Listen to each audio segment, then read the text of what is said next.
வணக்கம். ரிமி கிச்சனுக்கு உங்களை வரவேற்கிறேன். இன்றைக்கி நம்ம ரொம்ப ஈஸியான ஹெல்த்தியான ஒரு முருங்கை கீரையை வச்சு ஒரு தாளிப்பு செய்ய போகிறேன்.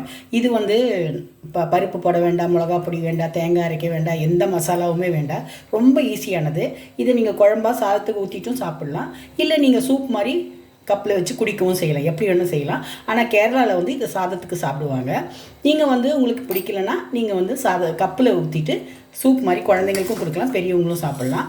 இதை சூப்பாகவும் யூஸ் பண்ணிக்கலாம், குழம்பாகவும் யூஸ் பண்ணிக்கலாம். அந்த மாதிரி ஒரு டிஷ்ஷு முருங்கையில் தாளிப்பு சொல்லுவாங்க இதோட பேர். இப்போ நம்ம கடாய் வச்சுருக்கேன், ஒரே ஒரு ஸ்பூன் எண்ணெய் தான் விட்டுருக்கேன். அந்த எண்ணெய் விட்டுட்டு அந்த எண்ணெய் காய்ஞ்ச உடனே கொஞ்சமாக கடுகு போட்டுக்கணும். அதிகம் வேண்டாம், கொஞ்சம் கடுகு போதும். கடுகு வெடிக்கட்டும்.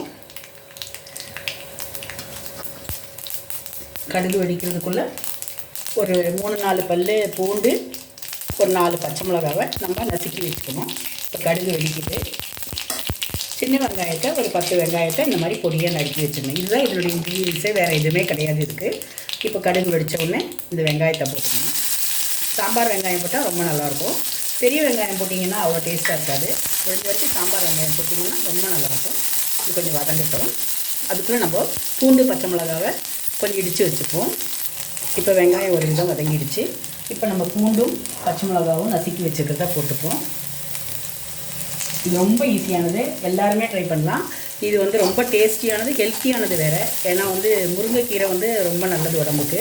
இது வாரத்தில் ஒரு நாள் எல்லாருமே சேர்த்துக்கிறது நல்லது. இதை நீங்கள் வாரத்தில் 2 நாள் 3 நாள் கூட சாப்பிட்லாம். டயட்டை ஃபாலோ பண்ணுறவங்க சூப் மாதிரி குடிக்கலாம். இதை பருப்பெல்லாம் செய்கிறது இல்லையா, பருப்பெல்லாம் இல்லாமல் நம்ம செய்கிறதுனால ரொம்ப டேஸ்ட்டாக இருக்கும். கார்ன்ஃப்ளவர் மாவெல்லாம் நம்ம போடலை, அதனால் இது ரொம்ப நல்லாயிருக்கும். எல்லாருமே ட்ரை பண்ணி பார்க்கலாம். இதனுடைய வாசனை, இந்த சின்ன வெங்காயம் வாசனை, பூண்டு வாசனை ரொம்ப டேஸ்ட்டாக இருக்கும். டெய்லி காலையில் குடிக்கலாம், மத்தியானத்துக்கு சாப்பிட்டு கூட சாப்பிட்லாம். ஏதோ காரமாக ஏதாவது முட்டை கிரேவியோ, முட்டை பொரியல், அப்படி ஏதாவது காரமாக உருளைக்கிழங்கு ஃப்ரை, சேனை ஃப்ரை ஏதாவது காரமாக செய்துட்டு இதை வச்சுட்டு சாப்பிட்டாலும் ரொம்ப நல்லாயிருக்கும். சாதத்தில் ஊற்றி சாப்பிட்டாலும் ரொம்ப நல்லாயிருக்கும். இப்போ இது நல்லா வதங்கிடுச்சு. இப்போ நம்ம முருங்கைக்கீரையை க்ளீன் பண்ணி வச்சுருக்க முருங்கைக்கீரையை அதில் போட்டுப்போம்.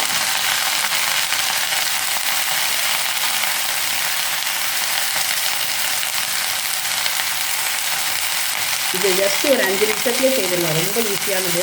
இந்த முருங்கைக்கீரை வதங்குற டைம் மட்டும்தான் இதில், வேறு எதுவுமே இல்லை. கீரை ஒரு 3 நிமிஷத்தில் வதங்கிடும். கீரை ரொம்ப வேகக்கூடாது, வெந்துச்சுன்னா அதனுடைய விட்டமின்ஸு மினரல்ஸ்லாம் நமக்கு கிடைக்காம போயிடும். அதனால் கீரை ரொம்ப வேக வைக்கக்கூடாது, கொஞ்சம் தான் வேக வைக்கணும். ஒரு 3 நிமிஷம் வெந்தாலே போதும். இதுலேயே இப்போ 1 நிமிஷம் வதங்கிடுது. அப்புறம் இந்த தண்ணியில் வேறு ஒரு 3 நிமிஷம் வேக போகுது, அதே போதும் நமக்கு. இப்போ இது வதங்கிடுச்சு. இது நல்லா கொஞ்சம் வதங்கி சுருண்டுடுச்சு பாருங்கள். இப்போ வந்து நம்ம உப்பு போட்டுப்போம். நான் கல்லுப்பு தான் போடுறேன், தேவையான அளவு உப்பு போட்டுக்கலாம். இது பார்க்கும்போது நீங்கள் என்னடா இவ்வளோ ஈஸியாக இருக்கே, இவ்வளோ ஒன்றுமே இல்லையே இதில், இது எப்படி இருக்கும்னு நினைக்காதீங்க. ட்ரை பண்ணி பாருங்கள். உங்களுக்கு குழம்பு மாதிரி சாப்பிட்றதுக்கு சாப்பிட பிடிக்கலாம், சூப் மாதிரி குடிங்க. குழந்தைங்களுக்கு கொடுங்க. குழந்தைங்களுக்கு வந்து அயன் சத்து நிறைய இருக்குது முருங்கைக்கீரையில். அதை சாதாரணமாக சாப்பிட மாட்டேன்றாங்க குழந்தைங்கன்னா, இப்படி கொடுத்து பாருங்கள், சாப்பிடுவாங்க. வதங்கிடுச்சு. இப்போ வந்து புழுங்கலரிசி வடித்த கஞ்சி தண்ணி இது. இந்த தண்ணியை நான் இதில் ஊற்றிடுறேன். இதுதான் இதனுடைய குழம்புக்கான பொருளே, இதுதான். இந்த புழுங்கலரிசி வடித்த கஞ்சி தண்ணி தான். இந்த தண்ணியில் இது கொஞ்சம் கொதிக்கணும். கொதித்து வெந்துடும். வெந்தவுடனே நம்ம இறக்கிடலாம், அவ்வளோதான். முருங்கையில் தாளிப்பு சொல்லுவாங்க இதுக்கு. ரொம்ப நல்ல டேஸ்டியான ஹெல்த்தியான டிஷ் இது. இது நிறைய பேர் தெரியாது இந்த ஊரில். கேரளாவில் இதை நல்லா சாப்பிடுவாங்க. நீங்களும் இதை ட்ரை பண்ணி பாருங்கள். கொஞ்சம் கொதிக்கட்டும். இப்போ முருங்கைக்கீரை நல்லா கொதிச்சிடுச்சு.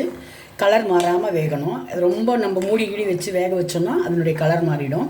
கீரை எப்போவுமே கலர் மாறாமல் வெந்தாலும் அதனுடைய சத்துக்கள்லாம் நமக்கு கிடைக்கும். ஒரு 3 நிமிஷம் வெந்தால் போதும். ஏற்கனவே ஒரு 2 நிமிஷம் வதக்கியிருக்கோம், 3 நிமிஷம் வெந்தால் போதும். இதை வந்து நீங்கள் குழம்பாகவும் யூஸ் பண்ணிக்கலாம். உங்களுக்கு குழம்பா சாப்பிட பிடிக்கலன்னா நீங்கள் வந்து சூப் மாதிரி சாப்பிட்லாம். 2 விதமாகவும் சாப்பிட்லாம். எப்படி பிடிச்சிருக்கோ அப்படி சாப்பிடுங்க. இப்போ நம்ம ரெடி ஆகிடுச்சு, ஆஃப் பண்ணிடலாம். இப்போ பாருங்கள், முருங்கை இலை தாளிப்பு ரெடி பண்ணிட்டேன். இதை சூப் மாதிரி கப்பில் வச்சு சாப்பிட்டுங்க, இல்லை சாதத்தில் போட்டு சாப்பிட்டுக்கலாம். அதுக்கு சைட் டிஷ்ஷாக ஒரு 2 அப்பளத்தை பொரித்து வச்சுருக்கேன். நம்ம வீட்டிலே போட்ட மோர் மிளகா இது. இந்த வெயில் காலம் நல்லா வெயிலாக இருக்கு இல்லையா, இப்போ மோர் மிளகா போட்டிங்கன்னா நல்லா காஞ்சிரும். மழை காலத்துக்கெலாம் யூஸ் பண்ணிக்கலாம். ஒரு 2-3 மோர் மிளகா, கொஞ்சமாக கொத்தமல்லி துவையல், இதை வச்சுட்டு சாப்பிட்டிங்கன்னா நல்ல ஹெல்த்தியான கம்ப்ளீட் ஃபுட்டு. இது ரொம்ப ஹெல்த்தியாகவும் இருக்கும், டேஸ்டியாகவும் இருக்கும். இதை நீங்கள் டயட்டாக இருக்கவங்க, உடம்பு இளைக்கணுன்னு இருக்கவங்கெல்லாம் கூட மசாலாலாம் சேர்க்காமல் இந்த மாதிரி முருங்கைக்கீரையை செய்து சாப்பிட்டு பாருங்கள். சூப்பாகவும் குடிச்சு பாருங்கள். குழம்பா பிடிக்கலன்னா, சாதத்தில் போட்டு சாப்பிட பிடிக்கலன்னா சூப்பாக சாப்பிட்டு பாருங்கள். இதை நீங்கள் ட்ரை பண்ணி பாருங்கள். இது எல்லாருக்குமே பிடிக்கும். ட்ரை பண்ணி பார்த்து எப்படி இருக்குன்னு எனக்கு சொல்லுங்கள். ரெமி கிச்சன் எல்லோரும் சப்ஸ்கிரைப் பண்ணுங்கள், லைக் பண்ணுங்கள், ஷேர் பண்ணுங்கள். தேங்க்யூ.